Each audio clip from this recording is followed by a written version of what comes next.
Aiwa Mali Kunnafoni TV kanubagaw cɛni muso denmisɛnnin makɔrɔba ni ye aw ka musoya kɛnɛ sigilen tuguni aw ka teleso manika n'o ye Mali Kunnafoni TV.net an tɛ sɛgɛn an tɛ ɲina an b'aw fo dante foli min na f'aw sigiyɔrɔ la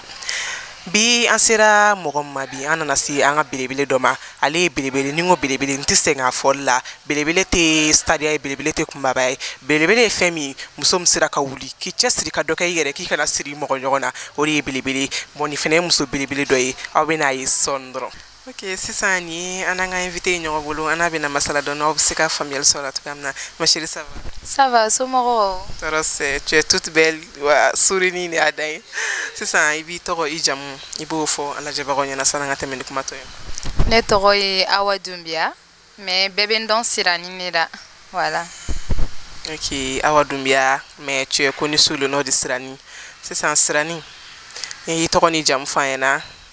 wolodugu mɔdugu a kɛtɔ bɛ kuma kan i b'o ɲɛfɔ an lajɛbagaw ɲɛna ani i bɛ baara min kɛ. Bon ne wolola Bamakɔ yan nɔ mais n lamɔna Burukina ni Côte d'Ivoire ni ɲɔgɔn cɛ parce que ne ba yɛrɛ ye Burukinabe de ye donc du coup o de y'a kɛ ne yɛrɛ ka bamanankan jɛlen tɛ n b'a dɔn faniw bɛ nin ɲininkali kɛ wagati bɛɛ ko i ka tonalité in donc o de don ne ba ye Burukinabe de ye ne ye n ka denmisɛnniya bɛɛ kɛ Burukina ni Côte d'Ivoire ni ɲɔgɔn cɛ mais ne yɛrɛ ye maninkaden ye wolola Mali la yan nɔ n sigiyɔrɔ bɛnnen no Suède de ma donc n bɛ aller retour kɛ Suède ni Bamako ni ɲɔgɔn cɛ parce que sisan nɔ n ka business bɛ Bamako yan nɔ ne sigilen no Bako Jikɔrɔ ni Aseyira. Ok, d'accord o faamuna Sirani yɛrɛ bɛ baara jumɛn de kɛ? Bon Sirani bɛ musow ka labɛn de baara kɛ Sirani ye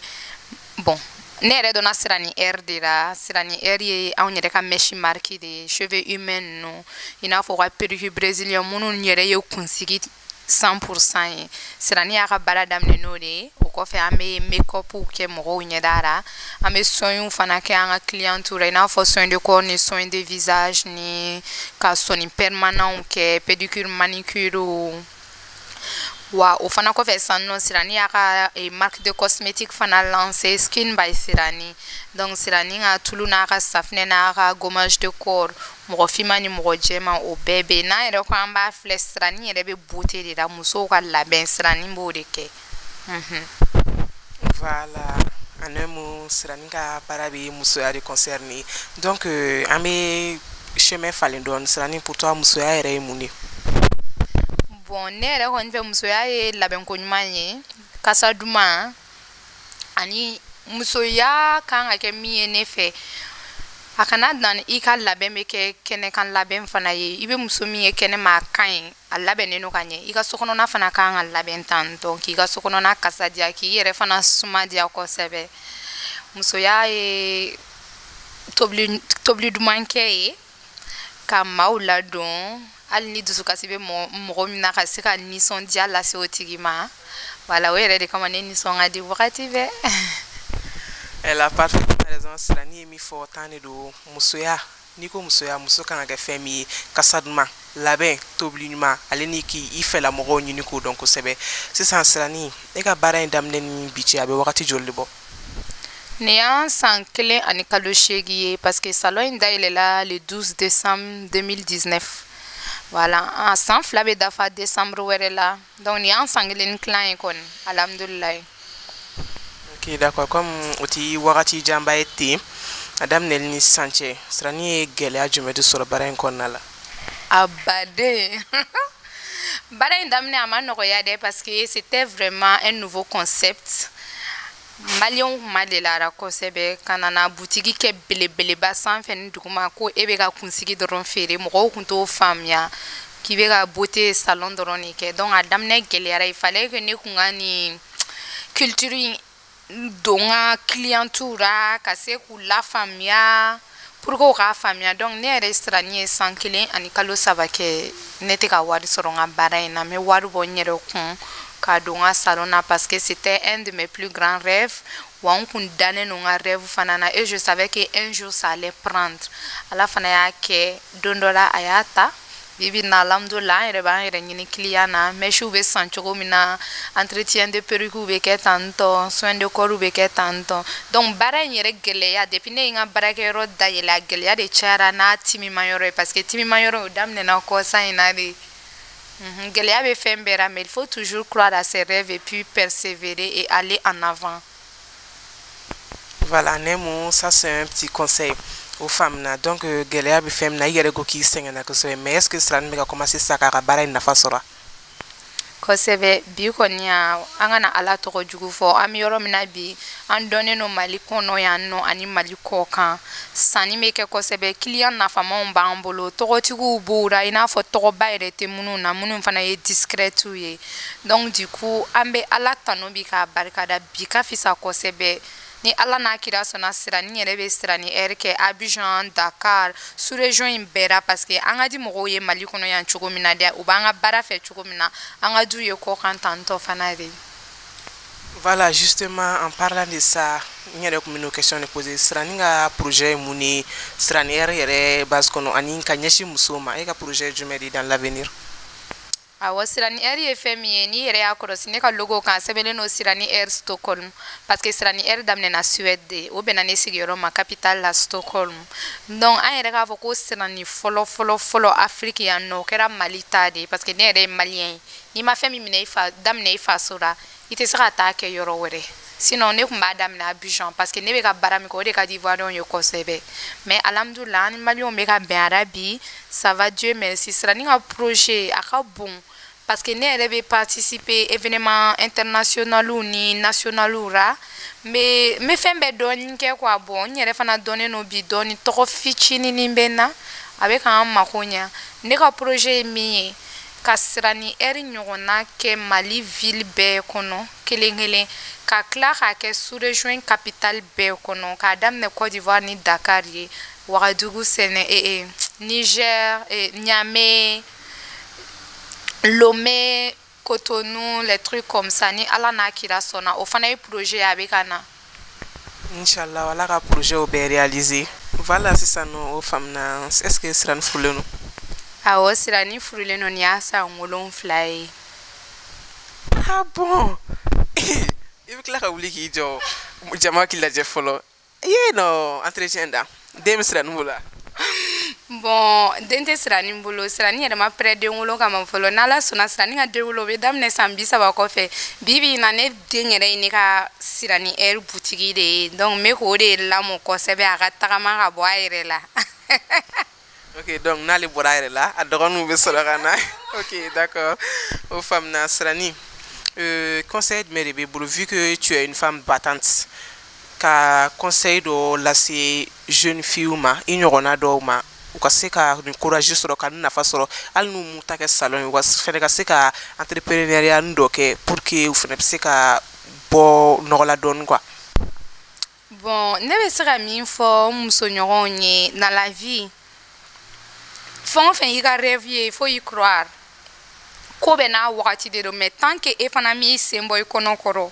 i ka rêve ani bɛ fɛ ka se objectif min ma i tɛ se a ma abada il faut croire à ses rêves il faut se battre sani i b'a fɔ ko ayi n bɛ fɛ ka furu ni fama ye ne ma ni waritigi in ka ne ta banque directeur ka ne ta e yɛrɛ bɛ se ka kɛ o ye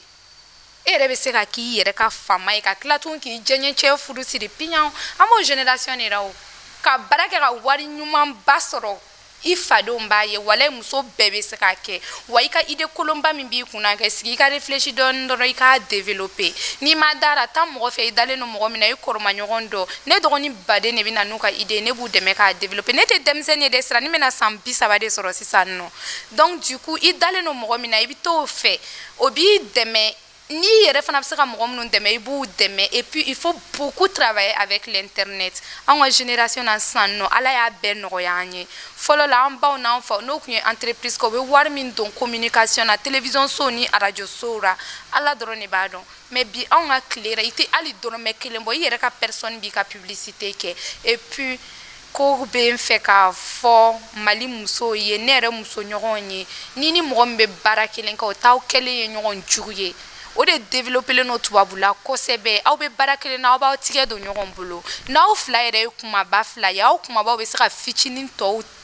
tereke ka tila ka clientèle kilan ɲɔgɔn fɛ o ye technique de ye an ka dɔ bɔ fadenya ba ni juguya baara kan an concentre an ka projet kan an ka gɛrɛ ɲɔgɔn na ka ɲɔgɔn dɛmɛ pour moi c'est la clé de la réussite. Ouf, a y'a bɛ fɔ kuma tɛ ne da ne tɛ se ka segin nka yɛrɛ sirani y'a fɔ cogoya min na a tɛ tɛmɛ nin kan a filɛ k'a bɛɛ de fɔ aw ɲɛna les dames n'aw sera ka sirani ka nin question appliquer kosɛbɛ vraiment a bɛ an ka société yɛrɛ développer ni ka avancer a la avancer kosɛbɛ ok folikan jumɛn de bɛ sirani bolo ka lase an lajɛbagaw ma fo yan Abidjan Burkina. Aw bɛɛ ni ce kanu na ne b'o de fɔ don o don ko ne sirani ma n yɛrɛ kɛ fɛn ye dɛ aw de ye ne kɛ fɛn ye kanu a bagaji a tɛ ban yɛrɛ a kana to min ka fatuya daminɛ yan nɔ e ka n'o daminɛ ala ka kanu to halisa a y'an soutenir an mako b'a ka soutien na a y'an dɛmɛ n'a ka relation ye vraiment merci à tout le monde. Ok, d'accord. Sirani, an nana i ka salon na i y'an accueilli a diyara ye mais an tɛ wuli cogo si la ka sɔrɔ Sirani mɛ a ka numéro di i b'i ka lieu fɔ an lajɛbagaw ɲɛna ka numéro di mɔgɔ bɛ se k'i lasɔrɔ numéro min na dans l'avenir ko bɛ ala bolo wa. Awɔ Sirani heure bɛ Torokɔrɔbugu de ni i bɔra dugu kɔnɔna na ka jigin deuxième pont fɛ i b'a kɛ i n'a fɔ i bɛ ka taa Bakojikɔrɔ ni ACI la n'i y'o sira minɛ Torokɔrɔ feu yɛrɛ sani i ka se Torokɔrɔ feu ma juste 150 mètres gauche fɛ immeuble rose dɔ bɛ o dugumala Sirani air magasin b'o yɔrɔ de la an ka numéro 74 03 78 96 n'i ma se k'o fana composer i mana yɛlɛ TikTok kan o Instagram de do Facebook de do e k'a taper dɔrɔn Sirani air i b'an sɔrɔ yen n'i y'an sɔrɔ yen fana i b'an ka information sɔrɔ an ka profiliw kan. Voilà, ou accès à nɔgɔ wa i man'u ka numéro taper heure o heure i b'u sɔrɔ u ka disponibilité c'est trop facile. Ok halisa ala ka yɔrɔ yiriwa ala k'aw bolo mɛn aw ka baara la. Mali Kunnafoni TV kanubagaw ni ne tun b'an bolo bi ka yɔrɔ la wa ne kɛra aw garisɛgɛ ye Sirani air fɛn fɛn b'a kɔnɔ aw filɛ k'o ye muso in nisɔn ka di de wa n tɛna fɔ ko denni dɔ ka muso de don a denmisɛnnin tɛ mɔgɔ tiɲɛ a sera k'a yɛrɛ ta cogoya min na muso kelen-kelenna bɛɛ bɛ se ka kɛ i n'a fɔ a y'a fɔ cogoya min na ale filɛ ka conseil min di a b'o appliquer comédienne do à la fois aw yɛrɛ y'a ye émission jara cogoya min na voilà donc n'aw mago b'a la wagati o wagati a information mun di aw bɛ se k'a lasɔrɔ o kan n'ala sɔnna ma aw ni an bɛ ɲɔgɔn sɔrɔ ni ɲɔgɔnna caman na a bientôt ni ye an ni Sirani ka jolini dɔ ye Sirani yɛrɛ cɛ ka ɲi cogoya min na a ka baara ɲɔgɔn ninnu cɛ ka ɲi ten tɔ voilà ma chérie tɔgɔ ni jamu. Moi je suis Zeinab Koni. Zeinab ça va? Oui ça va bien merci et vous? Zeinab an sera aw ka salon na bi salon yɛrɛ tɔgɔ ko Sirani air yɛrɛ bɛ aw bolo cogo di? Bon Sirani air bɛ comme famille an bolo yan nɔ parce que ni yɛrɛ ye porte in franchi e yɛrɛ ma ye accueil min kɛra i la ni ye porte in franchi kama an bɛɛ de kelen yan nɔ bɛɛ bɛ famille an bɛ kulonkɛ kɛ ɲɔgɔn fɛ an bɛ yɛlɛ kɛ ɲɔgɔn fɛ ko mana kɛ an b'a bɛɛ kɛ ɲɔgɔn fɛ. Ok d'accord o ɲɛna halisa ala k'aw bolo mɛn ka baara la ala k'aw kan bɛn halisa sisan ni ye ani mɔgɔ wɛrɛ ye e tɔgɔ ni jamu ne ba? Ne tɔgɔ Watara Salimata. Watara Salimata i b'i voix kɔrɔtan dɔɔni e cɛ ka ɲi cogoya min na Salimata aw ka baara yɔrɔ bɛ cogo di Sirani air yɛrɛ bɛ cogo di aw bolo? Bon Sirani air a kɛra i n'a fɔ an ba an ka famille